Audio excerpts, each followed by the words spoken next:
Patron Saints of Nothing by Randy Rebay, page 29. The chapter title is A Narrower Country Than Expected. I didn't think the internet would ever fail me, but here we are.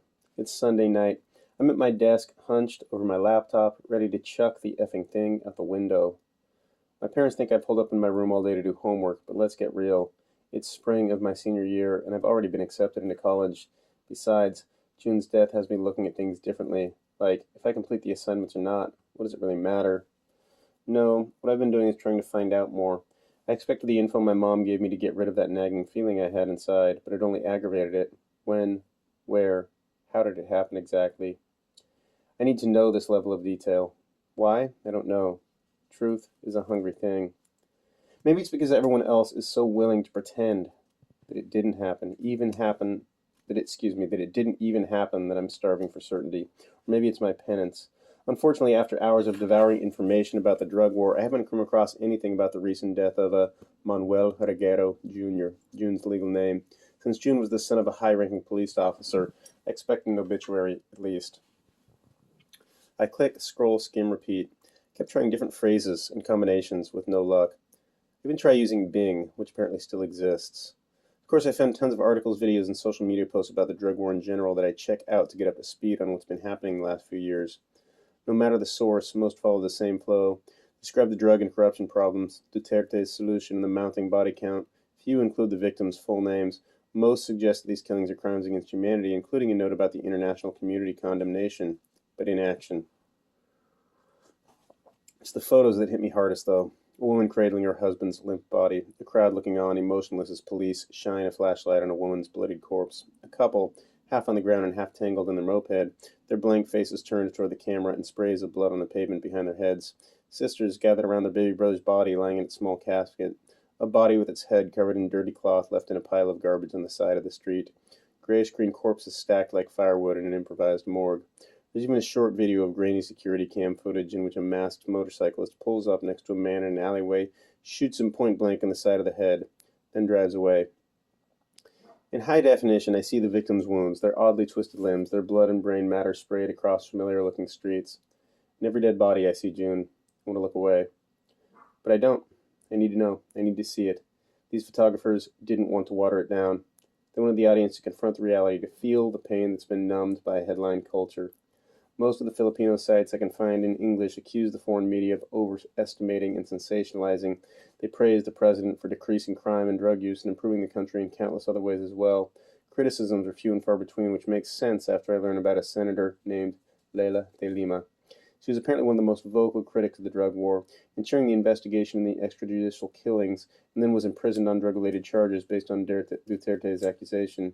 So the majority of the opposition I find online comes from anonymous blogs or social media accounts like this one on Instagram called Gising Napa, which contains post after post of Filipinos holding photographs of their loved ones who the police murdered. It's crazy and sad and shameful that all of this is going on for the past 3 years and I basically knew nothing about it. I'm so lost in the rabbit hole when there's a light knock on my door. I minimize the browser, open a random English essay, and swivel around. Yeah? Mom enters, dragging Dad in by the wrist. Hey, honey, she says. Wanted to check in on you, see how you're doing. I can tell Dad would rather be somewhere else. His eyes dart around my room, landing anywhere but on me. Mom catches his eye and gives him a look meant to urge him to speak, but he only offers a small shrug. When I was younger, I spent a day following Dad around the hospital for a bring your kid to work kind of thing, and I remember being shocked how friendly and comforting he was with the anxious families and the babies under his care. He was a different person from the quiet, distant man I lived with, saying all the right things in the perfect tone. It's like he used all his compassion on strangers and ran out by the time he came home. I turned back to my laptop and typed nonsense sentences into the doc like I'm actually working on this essay. I'm fine. Would you like to talk about how you're feeling? Mom asks. How I'm feeling? I don't know. Why does it matter? I'm going to go back to reading more about the drug war, to finding information about June. I need to do something, not sit around talking about feelings. I shrug. It's important to process your emotions about these kinds of things, she says. I say nothing. It doesn't escape my notice that she can't even name it. An awkward amount of time passes, the clacking of my keyboard, the only noise in the room. They're probably having a nonverbal debate behind my back about whether to push me, to talk, or let me be. Eventually, Mom sighs and then walks over and kisses me on the top of the head. Don't stay up too late. I have to finish this essay. There are more important things in life. Dad says from the doorway, speaking for the first time. I want to laugh aloud since this is the exact opposite of all they've told me my entire life. That school, my education, should be my number one priority. After all, it's why they brought our family to the U.S. But I hold it in and say good night. They pull the door shut as they leave. A few moments later, I can make out the soft sound of muffled whispering from the other side. Quietly, I get up and press my ear against the door just in time to catch Dad say, I just don't understand in. When I walk in late to AP Calc on Monday morning, my teacher, Miss Mendoza, blinks with surprise from where she's standing at the board reviewing the problem sets. Everyone's staring at me weird as I make my way to my seat. I guess because I'm the kid who usually gets perfect attendance, get the perfect attendance award almost every year. Sorry, I say, slinking into my seat. Overslept. Which is true, but I could have made it on time if I had rushed. After reading about what's going on in the Philippines yesterday, though, I didn't feel the usual sense of urgency this morning. Oh, Miss Mendoza says, just put the homework on your desk and I'll come around and check it in a moment. Didn't do it, I say. I'm not sure if there's an audible gasp from my peers or if I just imagine it. Everyone in this class does every assignment. Miss Mendoza gives me a curious look as if gauging whether I'm being sarcastic or not. I don't look away. You can listen then, I suppose. She returns to the board and picks up where she lets it off. A few moments later, I feel a pencil jabbing me in the back of my shoulder. I shrug it off without turning around, already knowing that it's Seth. Dude, he whispers, why didn't you answer any of my texts all weekend? I don't respond. You okay? You look like shit. Screw you, I whisper. Puts his hands up in mock surrender and leaves me be for the rest of class. But as soon as the bell rings, Seth's giant, hairy self is looming over my shoulder. He follows me into the hallway. Dude, he says. Dude, I reply sarcastically. Seriously, what's going on? You didn't log in the game Saturday night. You didn't answer any of my DMs all weekend. You were late to school day and didn't even do the homework. Now you're acting like a zombie dick. I stop in the middle of an intersection. Kids stream all around us, clearly annoyed. Seth looks uncomfortable since he's doing most of the blocking and tries to shepherd me toward the wall, but I stay where I am. A zombie dick? Yeah, he says. Not like a zombie's phallus. I mean, you seem spaced out like a zombie, but you're also being kind of a dick. This isn't like you. Oh, I get it. I start walking again, making a left turn down the next hallway toward the school's main entrance. Jay, where are you going? Seth calls after me. Not feeling so well. Seth jogs over. You gonna throw up or something? I don't answer. We walk past the front office and out the front doors. Nobody stops us. Who knew cutting was this easy? Need a ride home? He asks, glancing nervously back at the school like someone's about to sprint outside, grab us by our collars, and drag us back to class. Nah. It's a clear spring day, sunny but not so hot, too nice to match how I'm feeling. I keep walking. Much as I want to be alone, Seth stays with me. Soon we're beyond the parking lot and the practice fields, then in the neighborhood surrounding the schools. We pass the 2- and 3-story homes with their manicured lawns and 2-car garages. I can't help but remember those photographs of the drug war. It seems impossible that a place like this and a place like the Philippines exist at the same time, on the same planet. You're not actually sick, are you? He asks eventually. There's so many terrible things that happen in the world, I say, measuring how much I want to reveal, how much he'd care. But, nobody's even paying attention. He shrugs. Everyone's got their own shit to deal with, man. Like what? What do we have to deal with, Seth?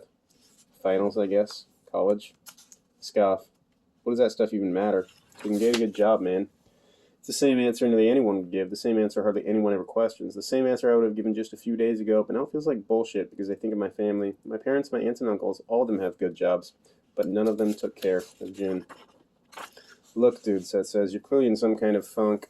Maybe you're feeling late onset senioritis. I don't know, but look at it this way. You've only got to survive a few more days and then it's spring break. We'll play so many video games that not only will this stress fade away, but your eyeballs are going to fall out of your skull. And then after spring break, we're basically done with high school. We reach an intersection. No cars are coming. But we wait at the light because the glowing red hand tells us to. Seth punches the walk button several times. You're starting to scare me, dude. I know we don't usually talk about stuff like feelings. He puts air quotes around the word. But if you want to talk, I'm here. I start to speak but hesitate. The light changes, but we stay in the corners. It counts down to 0 and changes back to the red hand. My cousin died, I finally admit. A rush of fresh pain fills my heart, but I hold it in. Shit, dude. Sorry. It's quiet for a few moments. No wonder you're getting existential all of a sudden. If you don't mind my asking, how? I tell him what my mom told me. Whoa, he runs his hand through his hair. That's wild. Were you guys close? Yes, no, yes and no. I don't know how to answer, so I don't. Only shrug and then cross against the light. Seth follows. I've read about that guy Duterte. He's crazy as hell. Back before he was president, when he was mayor of some city, they had these death squads that went around killing people they thought were criminals. He'd been shot a few people himself and, jokes about it now. I kept walking. annoyed that Seth knows more about what's been going on in the Philippines than I did before yesterday's research session.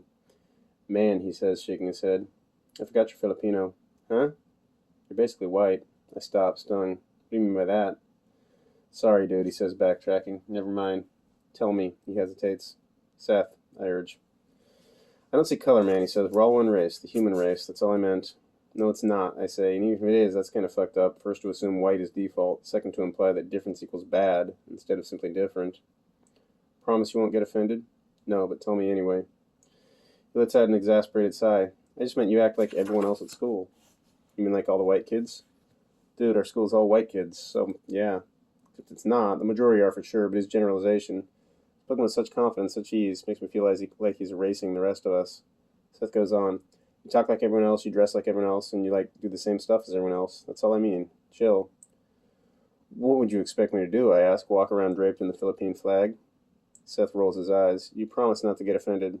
No, I didn't. I walk away, regretting that I opened up even as little as I did. Where are you going, Jay? Home, I say, without looking back. You want me to come with you? He asks, like he doesn't understand why I'm upset, and that's a big part of the problem. He doesn't. He can't. It's a sad thing when you map the border of a friendship and find it's a narrower country than expected. Page 39. Chapter title is Let Me Go. I sleep the rest of the day away, and then on Tuesday, Mom lets me stay home because I tell her I'm not feeling well. I'm certain she knows I'm lying since she's a doctor, but since she's a mother, I'm certain she knows that I'm telling the truth. I've tried asking Dad about June a few more times, but he claims to know nothing beyond what he already told me, and I keep doing more research online and coming up empty. But in the afternoon, I'm binge-watching old episodes of Steven Universe and cycling through my social media when I get a DM on Instagram from an account I don't recognize. The message only contains a link, but I'm not about to click on it because it's probably Virus City. The profile pic is a low-res shot of some Filipino guy, and the handle's a nonsense string of letters and numbers without a bio. Dude only follows me, has 0 followers, and has posted exactly 0 times. Definitely not clicking on this link. A minute later, I'm thinking about setting my account back to private when I get a second message from the same number with another link. My finger's hovering over the block button when he sends a third message. This time it's a photo. My breath catches. I sit up. It's a picture of June. He's sitting on a curb and leaning back on his hand in front of a wall plastered in faded advertisements. He's got a stubbly goatee and a few tattoos snaking around his left arm, telling me he's way older here than in any photo I've ever seen of him. What the fuck? When was it taken? Who took it? Where did you get this? I message, heart raising. This is your cousin, no? Manuel Reguero? Who are you, I ask. No response. Where did you get this? Manuel did not deserve to die, he replies. He did nothing wrong. How do you know? Who are you? Several moments pass, and then I was his friend. I wait for him to say more and answer my other questions, but he never does. I ask again. As I wait for a response, I swipe back to his profile pic and zoom in on the face. He said he was June's friend. He somehow found me online. I must have met him while hanging out with June on that trip to the Philippines, but I can't place his face at all. Take a screenshot and run a reverse image for search, but no matches turn up. I Google the profile name, but that's a dead end too. I go back to the conversation, but he hasn't replied. I messaged him a few more times, but several minutes of radio silence later, I accept the fact that the guy's gone. Hopefully just for the moment. While I wait for him to respond, I save the photo of June to my phone and then open the link from the first message. It takes me to an article from 3 years ago about Duterte's drug war, one that I've already read. It's partially a primer on what's been going on, and partially a journalist sharing his observation and photos after spending a month in Manila, during which time almost 60 people were murdered by the police, or by vigilantes. June's friend still hasn't sent another message, so I open the second link. This one also pulls up an article, but one I haven't come across yet. It opens with a story about a 17-year-old boy named Kian de los Santos. The police confronted because he was on a list of suspected drug runners provided by his neighborhood. They tried to arrest the boy, but he fought back and pulled a gun. In self-defense, they shot and killed him. Only that's not what happened. A CCTV camera happened to record everything. The video showed a group of police officers dragging him in the middle of a vacant lot, hands tied behind his back and a sack over his head. Then they removed the sack, untied him, and slapped a gun into his hands. They stepped back and raised their own, pointing the barrels directly at his face. The boy immediately dropped the gun and raised his hands to shield his face. His last words, according to an anonymous witness, "Please no. Please no. I test tomorrow." There are other stories. 2 brothers on their way to buy snacks, a boy going to meet up with a teammate for their basketball game, 5 friends playing pool, a mother out late buying medicine for one of her kids, a teacher eating at a canteen, and more. All the stories follow a similar pattern. Someone is accused without evidence. They are killed without mercy, then the police cover it up without regret. Of course, the official report reads that the suspect resisted arrest, but this is contradicted by videos, anonymous eyewitness accounts, and forensic evidence. The government never apologizes. They deny mistakes, asserting that they have reliable information or evidence, and that nobody, not even family members, should assume they know a person completely. People hide their sin, one police chief explained. Of course, the victims are almost always poor and don't have the means to bring legal action against the government. The article goes on to talk about the mass incarceration, the imprisonment of Duterte's political opponents on drug-related charges that lack credibility, such as with Senator de Lima, the system in which police officers earn certain amounts of money for killing specific types of suspects, creating an economy of murder, especially since there are no bonuses for arrests. So the drug war continues, the body count rises. They're exterminating us like we were rats in the street, ends the article. A quote from a mother who lost all 5 of her sons to the anti-drug campaign known as Operation Tokang locally. I clench my jaw and fight back tears. I return to the conversation with June's friend. There's still no response when my eyes land on his second-to-last message. He did nothing wrong. The possibility that June died like one of the people from his article transforms my sorrow into white-hot anger. If that's true, why isn't anyone talking about it? The article included the fact that 4 low-level officers were eventually charged for killing that 17-year-old. But their punishments were minimal and only happened after massive protests. But what about the other victims who never got a hashtag? What about June? Would there be justice? Definitely not if nobody even knows what truly happened. So maybe that's it. Maybe I can find out. If his friend is right, maybe there are witnesses, maybe there's video, maybe there's a flawed report. I stand up for the couch and start pacing the living room. For the first time in a few days, I feel like I have the opportunity to do something that matters, something real, something for June. Except I know I can't do it from here, from behind my laptop. I need to go to the Philippines. I laugh. That's impossible. I can't just up and fly halfway across the world. Or can I? Spring break starts in a couple days, and I don't have plans besides playing video games with Seth. I wouldn't have to miss that much school, and at this point in my senior year, most of the classes are filler anyway. I have a passport, so that's not an issue. Even though a last-minute ticket to Manila will be pretty damn expensive, we've got the money. No, the real problem won't be getting my parents to pay for it. It will be convincing them to let me go. Page 45, chapter title is Grounded. Later that night, Mom and Dad are standing at the island in the kitchen reviewing the details of the flights I've pulled up on my laptop. I could leave the day after tomorrow on Thursday and then return a couple days after spring break. All they have to do is enter the payment information. No, Mom says, no way. Dad says nothing. Why not, I ask. It's too expensive, she says. We just bought a Land Rover, I counter. Yes, we have the money, she gestures between Dad and herself, but you don't. Dad laughs. Could be my graduation present, I say. Mom says, what about the new computer? I don't need one, and this costs even less. Mom raises an eyebrow. Weren't you just complaining about how this one keeps crashing unexpectedly? We all look at the computer as if waiting for it to crash at that moment. Thankfully, it doesn't. It's fine, I say. That's a quirk. It's quirky and lovable. It's not what you're going to say in the fall when you lose a term paper you've been working on for days. Everything saves to the cloud now, Mom. She looks to Dad. He gazes at the screen. You guys always talk about how you learned so much from traveling. The best classroom is the world and all of that. How it opened up your eyes and changed your life. You wouldn't be the people you are today if you hadn't taken some of those trips. You wouldn't even have met if Mom never went to the Philippines. Don't you want me to experience some of that? They hold their silence. Would you rather I sit around the house all week and play video games? Mom sighs, crosses her arms over her chest. Remember how much Em matured after she studied abroad in France? I add, omitting the stories Em told me about hitting the clubs every weekend. You want to travel instead of getting a new computer, Mom says. Fine. Dad looks at her. I smile. She nods, then adds, but not to the Philippines. My face falls. Why not? I mean, with what happened, a tense silence settles over the kitchen. It drives me crazy that nobody will say June's name, but I keep myself in check because getting angry isn't going to get me what I want right now. Thankfully, Mom senses the discomfort and redirects before anyone has a chance to answer a question. She goes somewhere you haven't been before. You really enjoyed our trip to England last summer, didn't you? Why not somewhere else in Europe, like Spain? I have some friends in Valencia who live right on the Mediterranean coast. I bet they'd love to host us. It would be a great chance to practice your Spanish. Wait, us, I ask? Is there a problem with that? Problem? No, many problems? Yes, but I need to tackle one at a time. Can you guys take off work like that? I'm sure we could make it happen. Dad clears his throat. Actually, I don't have any vacation days left. We can afford for you to take unpaid time off. I'd rather not, Dana. Mom turns to me. Fine, a mother-son trip. Suppressing my urge to cringe hurts, but I manage. As wonderful as that sounds, I was thinking I could travel alone. Oh, she says, too cool to hang out with your mom? Yes, definitely yes. No, I say, I just think it would be a good way to celebrate graduating high school, you know, like becoming a man and all of that. It's corny, but whatever it takes. I would never be able to find out the truth about June, with Mom hovering over my shoulder. I gauge their reactions and can tell they're still not convinced. I take a moment to go over the Hail Mary speech I prepared in my head. Of course, I can't just tell them straight up that I want to investigate June's death since they've already made it clear.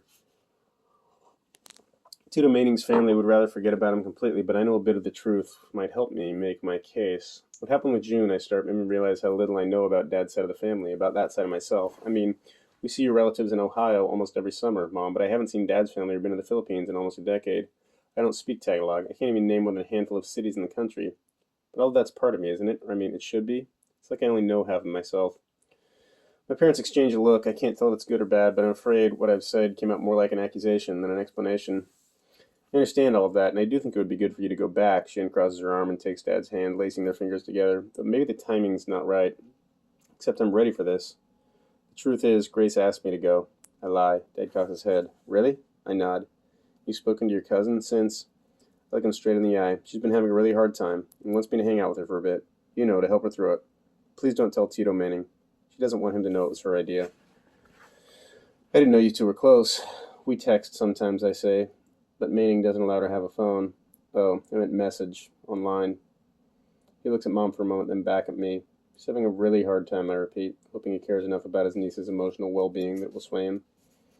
Dad lets go of Mom's hand and angles the laptop toward himself. He gazes at the screen and drags a finger across the trackpad to scroll the page. Mom leans back against the counter and watches. Jay's almost 18, he says. Almost, Mom says. Dad scrolls up and down the page, making it clear he's killing time while he thinks instead of seeking information about the flight. Eventually he stops, runs a hand over his mouth, and makes eye contact with Mom for several seconds. Something passes between them, and a moment later Dad pulls his phone from his pocket and turns attention back to me. I need to make sure it's okay with Manning. You serious, I say? He nods, then disappears to make the call. I look at Mom, expecting her to protest, but she sighs, mutters something about her baby boy growing up, and then wraps me in a hug. Though Dad speaks to Tito Chato and Tito Danilo every few weeks, it's not unusual for him to go months without speaking to Tito Manning. When he does, his conversations with his older brother typically last only a few minutes. More an exchange of news than a conversation. I'm counting on the lack of communication to work in my favor now, on him believing my lie that Grace doesn't want him to know it was her idea, and honoring that, and on Tito Manning's desire to keep up appearances, to pretend that June's death really doesn't matter. If he refused to host me, then that would be admitting that it does. Well, Dad's gone, Mom eventually releases me from the hug and then asks about half a dozen times if I'm sure I would rather go with her to Spain or Iceland or the Czech Republic. Dad rejoins us like 10 or 15 minutes later. Is it cool, I ask? He nods. I want to wrap my arms around him, but that's not something we do. I tilt my head in a gesture of appreciation and say, Salamat po. Thanks. You'll stay with family the entire time, Dad says. You won't go anywhere by yourself. Of course, I say. Dad turns the laptop to face him and starts typing the payment information. Go get your passport, he says. I do, and then hover over his shoulder as he enters the last of the information. When he clicks to confirm the purchase, I can't believe this is really happening. A strange, fluttery feeling stirs in my chest. My heart wants to soar, but it's like a bird with clipped wings, the real reason I'm going, keeping it grounded.